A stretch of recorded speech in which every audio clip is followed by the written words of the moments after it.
Bismillahirrahmanirrahim. Assalamualaikum warahmatullahi wabarakatuh.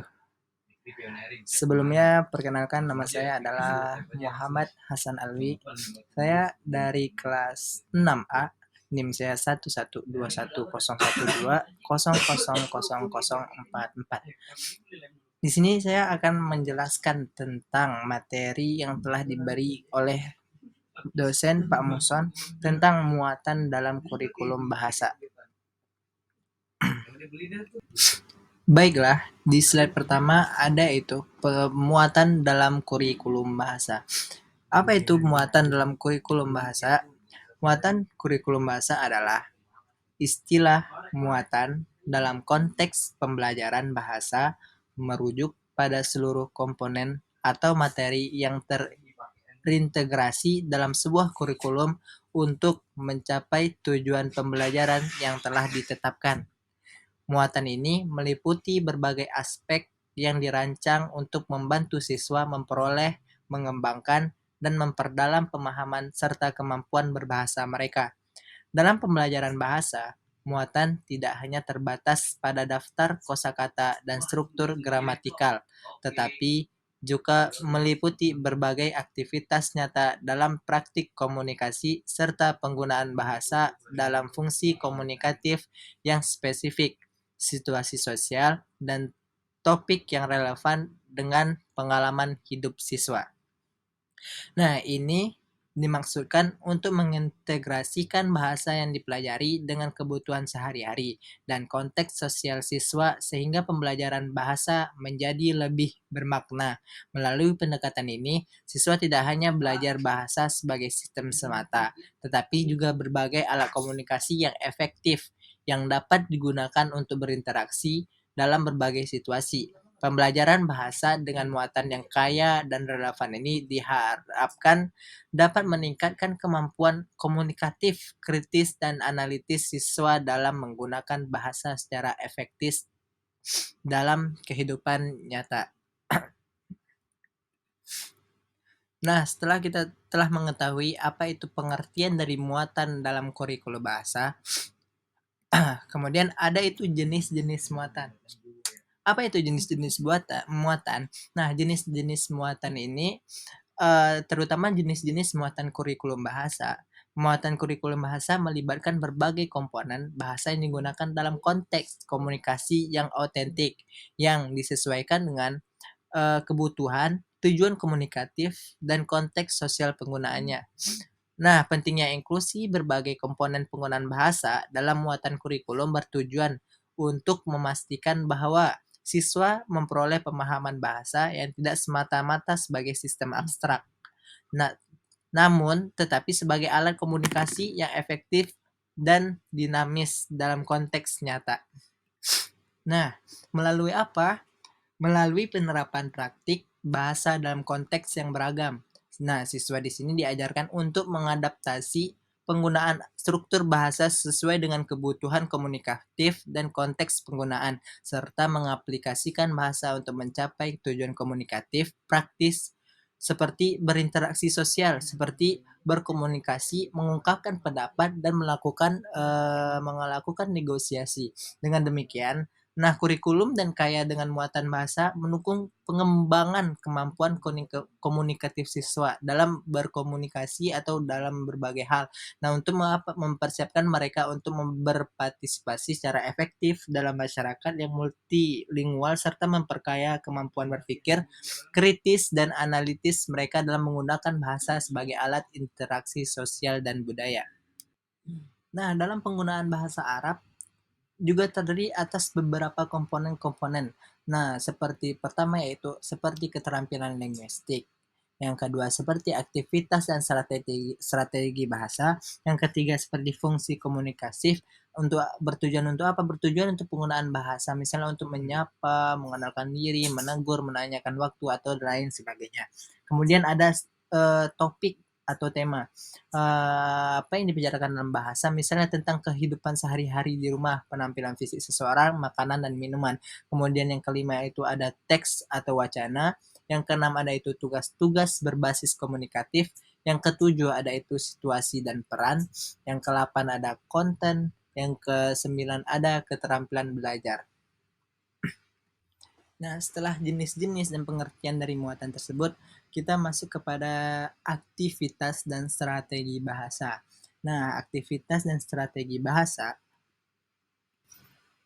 yang mana aktivitas dan strategi berbahasa itu terbagi menjadi 3. Nah, di sini saya akan menjelaskan satu persatu dari aktivitas dan strategi berbahasa tersebut. Yang pertama yaitu ada aktivitas dan strategi berbahasa reseptif atau interpretif.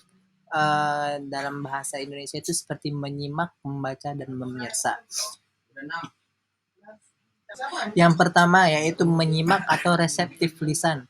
Dalam kegiatan menyimak, pengguna bahasa penyimak menerima dan memproses masukan yang disampaikan oleh satu atau lebih pembicara. Kegiatan menyimak antara lain meliputi menyimak, misalnya itu menyimak pengumuman atau menyimak media audio, menyimak sebagai anggota audiens dan lain-lainnya. Kemudian ada yaitu membaca atau reseptif visual. Nah, dalam membaca ini dalam kegiatan membaca, pembaca menerima dan memproses teks tertulis yang dihasilkan oleh satu atau lebih penulis. Yang ketiga ada itu memirsa atau reseptif audiovisual. Dalam kegiatan memirsa atau reseptif audiovisual ini, pengguna bahasa menerima masukan auditori dan visual secara bersamaan. Kemudian kedua ada itu strategi ada aktivitas dan strategi berbahasa produktif atau presentasional berbicara atau menulis. Nah, di strategi pembahasan jenis ini melihatkan langkah-langkah sebagai berikut. Ada terbagi beberapa. Yang pertama itu ada perencanaan. Perencanaan apa itu perencanaan? Yaitu penggunaan bahasa mengidentifikasi konteks dan pengetahuan latar yang relevan serta mengaktifkan skema-skema yang dianggap sesuai dalam proses yang sedang terjadi. Nah, ini menghasilkan dugaan tentang bagaimana informasi akan disusun dan diatur. Nah, yang kedua yaitu ada pelaksanaan, yaitu mengidentifikasi petunjuk dan membuat hipotesis. Selama aktivitas resepsi, penggunaan bahasa menggunakan petunjuk dalam konteks untuk menginterpretasikan makna dari pesan yang diterima dan membuat hipotesis tentang tujuan komunikatif di balik pesan. Nah, kemudian yang ketiga ada itu evaluasi. Nah, evaluasi ini yaitu sama dengan pengujian hipotesis. Nah, penggunaan bahasa memeriksa kesesuaian petunjuk yang diterima dengan skema yang telah diaktifkan. Nah, tujuannya biar apa? Nah, tujuannya ini biar memastikan pemahaman yang tepat terhadap makna yang disampaikan berdasarkan konteks. Jika terjadi ketidakcocokan atau ketidaksesuaian, langkah yang ditempuh adalah kembali ke tahap perencanaan. Yang perencanaan tadi atau yang bisa disebut dengan farming untuk mencari skema alternatif lain yang lebih baik dan bisa menjelaskan petunjuk yang diterima. Nah, yang keempat yaitu perbaikan. Nah, setelah 3 dari langkah itu telah terlaksanakan, nah yang langkah yang terakhir yaitu ada perbaikan. Nah, atau sama dengan revisi hipotesis. Nah, penggunaan bahasa melakukan perubahan atau penyesuaian pada dugaannya semula jika ditemukan ketidaksesuaian. Nah, lanjut yang ketiga yaitu ada aktivitas dan strategi berbahasa interaktif atau interpersonal, interaksi lisan atau interaksi tulisan. Kemudian ada itu aktivitas dan strategi berbahasa produktif dan presentasional. Nah, dan di sini juga terbagi beberapa. Yang pertama yaitu ada berbicara. Dalam kegiatan berbicara, pengguna bahasa menghasilkan teks lisan yang diterima oleh satu atau lebih pendengar. Nah, kegiatan berbicara diantaranya meliputi ada itu pengumuman publik, atau monolog serupa mendeskripsikan pengalaman, monolog berupa penyampaian informasi dalam satu rangkaian, monolog berupa penyajian argumen secara berkesinambungan, berbicara dalam konteks presentasi lisan di hadapan audiens dalam berbagai situasi, membaca teks tertulis secara lisan, memerankan suatu peran yang sudah dipersiapkan sebelumnya, dan bernyanyi. Nah, dari yang semua itu yaitu adalah bagian dari berbicara. Nah, dari berbicara itu terdapat beberapa eh, bagian atau terdapat terdapat beberapa ciri-ciri atau terdapat beberapa beberapa yang bersangkutan dengan berbicara ini. Nah, yang kedua yaitu adalah menulis. Nah, dalam kegiatan menulis, penggunaan bahasa menghasilkan teks tertulis yang diterima oleh satu atau lebih pembaca. Kegiatan menulis antara lainnya itu meliputi mengisi formulir, membuat poster, menulis laporan memo, membuat catatan untuk menjadi rujukan, menulis pesan yang diartikan, menulis surat pribadi, menulis laporan, menulis kreatif atau yang lainnya.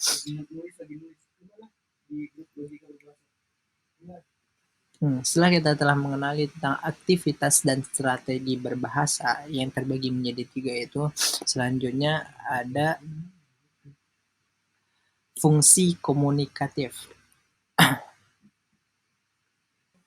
Nah, fungsi-fungsi komunikatif, nah komponen ini dibagi menjadi dua, yakni mikrofungsi dan makrofungsi. Mikrofungsi meliputi penggunaan unit-unit bahasa yang pendek dan langsung seperti bertanya, menjawab, dan menyatakan pendapat yang sering terjadi dalam pertukaran sehari-hari. Sementara itu, makrofungsi mengacu pada struktur bahasa yang lebih panjang dan kompleks, seperti dalam bentuk eh, narasi atau argumentasi yang mendukung pembicaraan atau teks yang lebih berkelanjutan.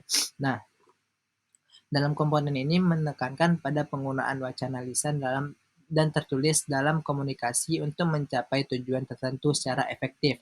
Nah, fungsi-fungsi komunikatif ini berkaitan dengan bagaimana bahasa digunakan secara efektif untuk berinteraksi dalam berbagai konteks. Nah, dalam konteks ini, konsep fungsi komunikatif dibagi menjadi dua yang seperti saya sebutkan yang tadi, yaitu dibagi menjadi dua seperti mikrofungsi atau makrofungsi. Yang pertama yaitu ada itu mikrofungsi komunikatif. Nah, mikrofungsi ini merupakan kategori yang merujuk pada penggunaan fungsi bahasa dalam unit-unit komunikasi yang singkat, yang seringkali merupakan bagian dari giliran bicara dalam percakapan. Nah, fungsi-fungsi memainkan peranan penting dalam menjaga kelancaran, keefektifan komunikasi. Kemudian ada itu makrofungsi komunikatif. Nah, makrofungsi mengacu pada kategorisasi umum dan dari fungsi komunikatif yang terkait dengan berbagai tujuan penggunaan bahasa lisan atau tertulis dalam rangkaian satuan kebahasaan yang lebih panjang dan kompleks untuk membentuk wacana atau teks yang koheren. Setiap makrofungsi mewakili cara tertentu dalam mengatur informasi dan berinteraksi dengan pendengar atau pembaca. Nah, istilah ini digunakan untuk membantu memahami bagaimana teks atau ucapan disusun untuk mencapai tujuan komunikatif tertentu. Nah, makrofungsi dalam penggunaan bahasa merupakan kerangka yang mengintegrasikan eh, struktur tertentu, tujuan komunikatif yang eksplisit, dan metode interaksi yang ditargetkan untuk berkomunikasi secara efektif dengan pembaca atau pendengar.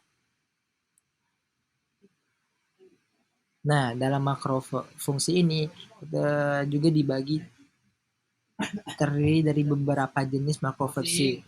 Contohnya ya, seperti deskripsi, narasi, komentar, eksposisi, eksegesis, eksplanasi, demonstrasi, instruksi, argumentasi, dan persuasi. Nah, setiap jenis makrofungsi ini memiliki peranan penting dalam berbagai jenis komunikasi, baik dalam konteks akademik, profesional, maupun sehari-hari, memungkinkan penyampaian informasi dan ide secara efektif sesuai dengan tujuan komunikatif yang diinginkan. Kemudian ada itu nosil atau topik atau tema komunikasi. Nah, tema komunikasi merujuk pada hal-hal mengenai apa yang dibicarakan saat berkomunikasi. Nah, istilah lain dari tema ini adalah topik dan nosi. Nah, secara rinci, hal-hal yang biasanya dibicarakan orang melalui bahasa adalah sebagai berikut. Nah, yang pertama itu seperti identitas pribadi. Nah, di identitas nih pasti mereka berbicara tentang masalah nama, alamat, nomor telepon, tanggal dan tempat lahir, usia, jenis kelamin, status perkawinan, kewarganegaraan, asal, pekerjaan, keluarga, agama, kesukaan dan ketidaksukaan, karakter, kepribadian, penampilan fisik. Kemudian ada itu rumah dan lingkungan.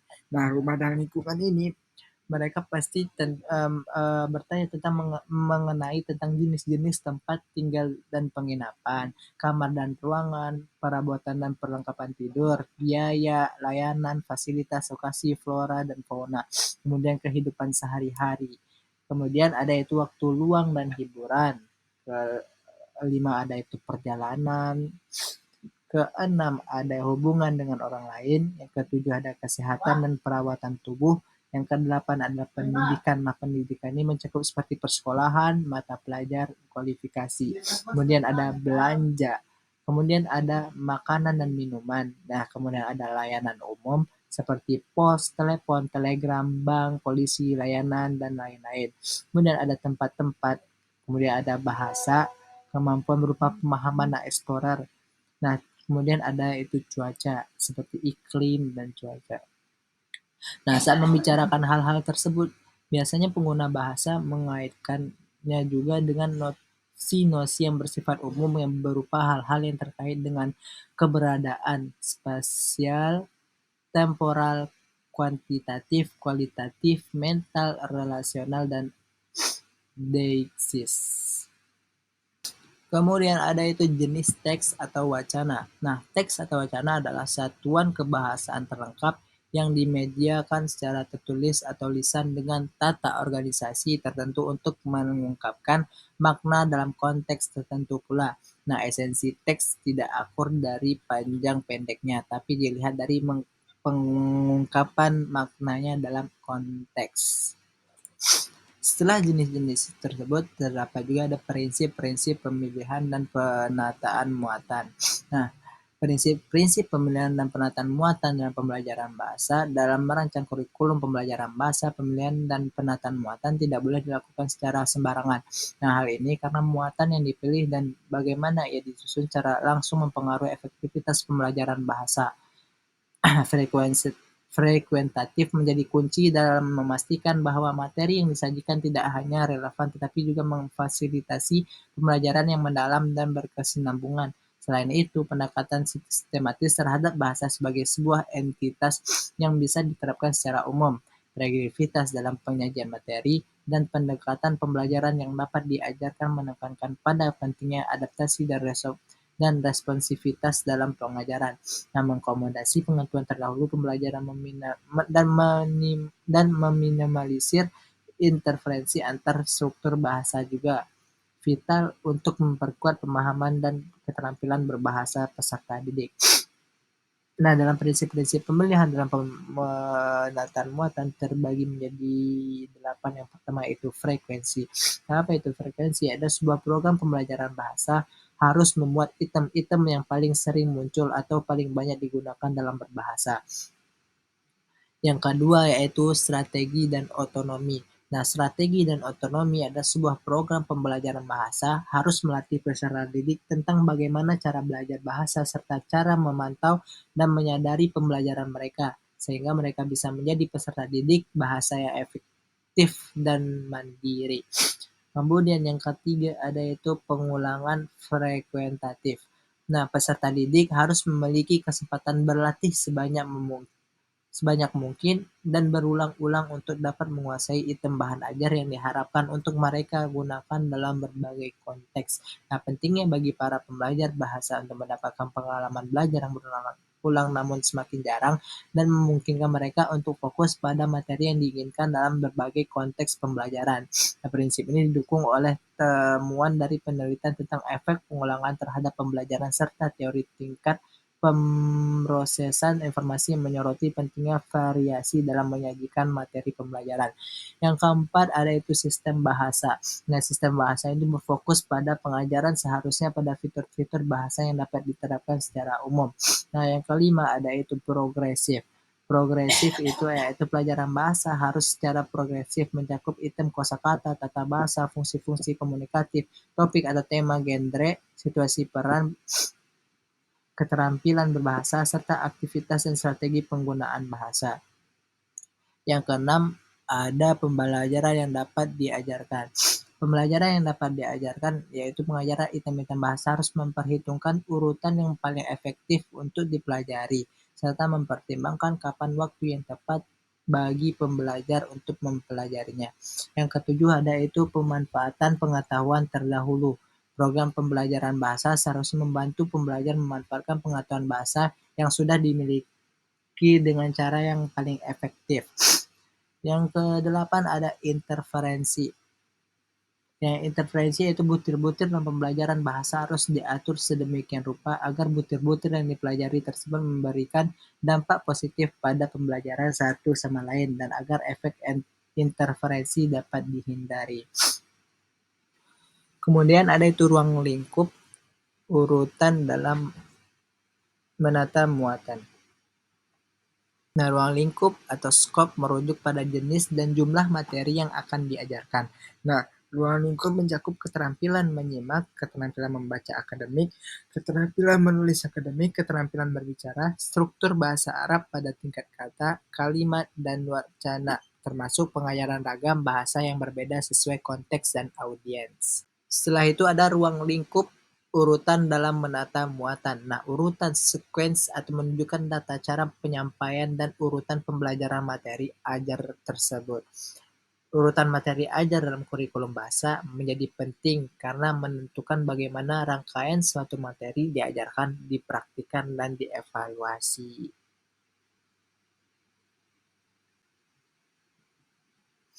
Nah, dari pertama kita berbicara tentang muatan dalam kurikulum berbahasa sampai dengan ruang lingkup urutan dalam dalam menata muatan.